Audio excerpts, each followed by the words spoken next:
ఈరోజు ఇక్కడికి వచ్చినటువంటి మీడియా సోదరులందరికీ నేను ప్రత్యేకంగా ధన్యవాదాలు తెలుపుకుంటున్నాను. మరి మన ఆదోనిలో కూటమికి సంబంధించిన టీడీపీ పార్టీకి సంబంధించిన మండల అధ్యక్షులు గౌరవ శివప్ప గారు నడుచుకున్నటువంటి తీరును తీవ్రంగా ఖండిస్తున్నాము. అదేవిధంగా మరి శివప్ప గారు మనం గమనిస్తే కూటమి గవర్నమెంట్ వచ్చిన తర్వాత అదే ఊరిలో గౌరవ సచివాలయ సిబ్బందిని పట్టుకొని దుర్భాషలాడడం జరిగింది. ఫస్ట్ది. సెకండ్ది వచ్చేసి గౌరవ విద్యార్థి సంఘాల నాయకులు ఎవరైతే ఉన్నారో వాళ్ళ బాధ్యతగా అక్కడ అక్రమాలు జరిగినాయని చెప్పి స్కూల్ కాంపౌండ్ ఆక్రమణకు గురైందని తెలిసి వాళ్ళు దాన్ని ఇది స్కూల్కి అప్పగించాలనే విధంగా వాళ్ళు మాట్లాడితే వాళ్ళను నరికేది గ్యారంటీ, చంపేది గ్యారంటీ అని మాట్లాడితే రెండోది. మరి మొన్నటి దినమున ఎంఆర్ఓ ఆఫీసులో ఒక దళిత ఆర్ఎస్ఆర్ గారిని పట్టుకొని ఏ అంటూ కొడక అంటూ సంబోధిస్తూ మరి అది 4. గౌరవ ఎస్ఐ గారిని పట్టుకొని నా కొడుకుని అంటూ సంబోధిస్తూ మరి నేను వారంలోనే ట్రాన్స్ఫర్ చేయించినాను అని చెప్పడం జరిగింది. మరి ఇతని మీద ఈయన ఎవరైతే ఉన్నారో మండల అధ్యక్షులు ఈయన మీద ఎలాంటి చర్యలు ఉండవా అని నేను క్వశ్చన్ చేస్తున్నాను.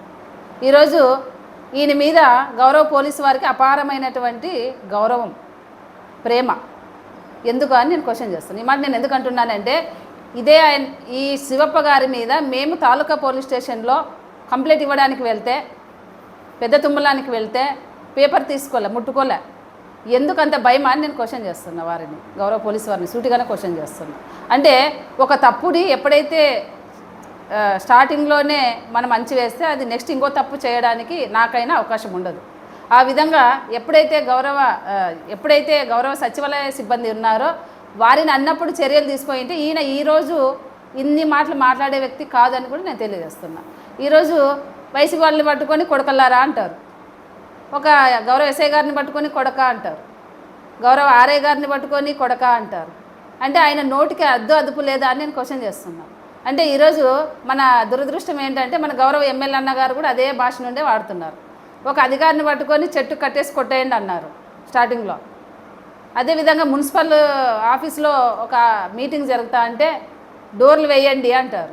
అంటే వీళ్ళు సమాజానికి ఏం మెసేజ్ ఇస్తున్నారు? ఒక గౌరవప్రదమైనటువంటి పదవుల్లో ఉంటూ సమాజానికి ఏం ఆన్సర్ ఇస్తున్నారు, ఏం మెసేజ్ ఇస్తున్నారు అని కూడా నేను వీళ్ళని సూటిగా క్వశ్చన్ చేస్తున్నాను.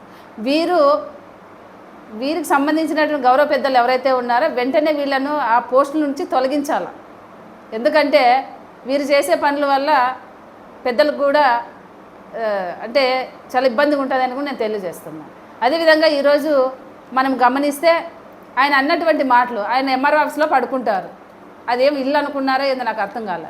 ఒకవేళ ఆర్ఎస్ఆర్ గారు మీకు న్యాయం చేయకపోతే ఎంఆర్ఓ సార్ గారు న్యాయం చేయకపోతే ఈరోజు సబ్ కలెక్టర్ సార్ గారు, మేడం గారు ఉన్నారు, వెళ్ళి మీరు అడగొచ్చు.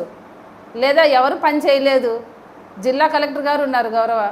అదేవిధంగా లాస్ట్కి మన గౌరవ సీఎం గారు ఉన్నారు, మరి ఆ శాఖకు సంబంధించిన మంత్రివర్యులు ఉంటారు, వాళ్ళతో వెళ్ళి పని చేయించుకోవాలి. కానీ సీఎం గారు చేసే పనిని ఆర్ఐ గారు చేయమంటే ఎలా చేస్తారు? కొంచెమని ఇంకిత జ్ఞానం ఉండాలి కదా అని కూడా నేను ఆయన్ని క్వశ్చన్ చేస్తున్నాను.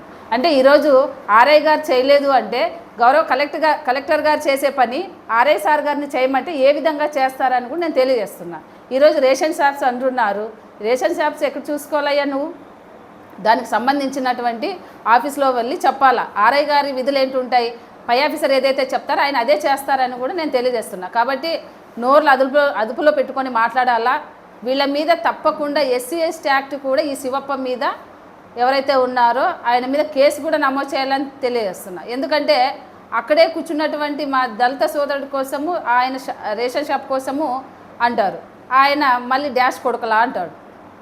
అంటే ఈయన మా ఆత్మగౌరవం దెబ్బతినే విధంగా మాట్లాడుతూ మరి మా తల్లులను ఉద్దేశించి మాట్లాడడం జరుగుతుంది. కాబట్టి తప్పకుండా ఇతని మీద కేసు అయితే నమోదు చేయాలా. నోరు అదుపులో పెట్టుకొని మాట్లాడే విధంగా వాళ్ళు ఎవరైతే పెద్దలు ఉన్నారో, కూటమికి సంబంధించినటువంటి గౌరవ పెద్దలు ఉన్నారో వాళ్ళు కూడా ఈయన నోరు అదుపులో పెట్టుకుని మాట్లాడే విధంగా చర్యలు తీసుకోవాలి అని కూడా తెలియజేస్తాం. ఈరోజు మమ్మల్ని రెచ్చగొట్టే విధంగా పదే ఈ విధంగా మాట్లాడితే మేము కూడా సహనాన్ని కోల్పోవాల్సి వస్తుందని గతంలో చెప్పాము, ఇప్పుడు కూడా చెప్తున్నాము అని కూడా తెలియజేస్తున్నాము. ఎందుకంటే ఈ విధంగా మాట్లాడడం వల్ల వైఎస్ఆర్సీపీ వాళ్ళను ఒకరేమో బీజేపీకి సంబంధించినటువంటి వ్యక్తి సోషల్ మీడియాలో డాష్ కొడకల్లారా అంటాడు. కేసులు ఉండవు, 2 టౌన్లో 10 సార్లు ఇచ్చింటాం, కేసులు ఉండవు. ఈయన మీడియా పరంగా ఈ విధంగా కొడుకులు అంటే కేసులు ఉండవు మరి. కాబట్టి ఈయన మీద వెంటనే కేసు చేయాలని కూడా మేము తెలియజేస్తున్నాం. ఒకవేళ ఏదైనా జరగరానిది జరిగితే దానికి బాధ్యత గౌరవ పోలీసు వారే వహించాల్సి వస్తుంది. ఈ మాట మేము ఎందుకు చెప్తున్నామంటే మేము చాలా శాంతియుతంగా ఉన్నాం. మా గౌరవ పెద్దలు ఏ విధంగా చెప్తున్నారో వాళ్ళు ఎన్నన్నా మాటలన్నీ ఓపికతో ఉందామని అంటున్నారు. అదే ఓపికతో వాళ్ళకి మాట కట్టబడి మేము ఉంటాము. కానీ మా సహనాన్ని పరీక్షించే విధంగా వాళ్ళు మాట్లాడుతున్నారు. ఏదైనా జరిగితే ఎవరైతే యాక్షన్ తీసుకోలేదో వాళ్ళే బాధ్యత వహించాల్సి వస్తుందని కూడా నేను తెలియజేస్తున్నాను. ఒకరేమో రోడ్లు పట్టుకొని పరిగెత్తుతారు, గౌరవ ఎమ్మెల్యే గారు ఎందుకు పరిగెత్తుతారో తెలీదు. ఇంకొకరేమో ఎంఆర్ ఆఫీసులో పడుకుంటారు. అసలు వీళ్ళు ఏం చేస్తున్నారో అర్థం కావడంలా. ఇంకోటి ఏంటంటే నేను రీసెంట్గా ఆటోలో వస్తా అంటే ఒక తమ్ముడు అడిగినాడు డ్రైవర్, అక్క ఎందుకక్క మన ఎమ్మెల్యే అట్లా పరిగెత్తినాడు అని.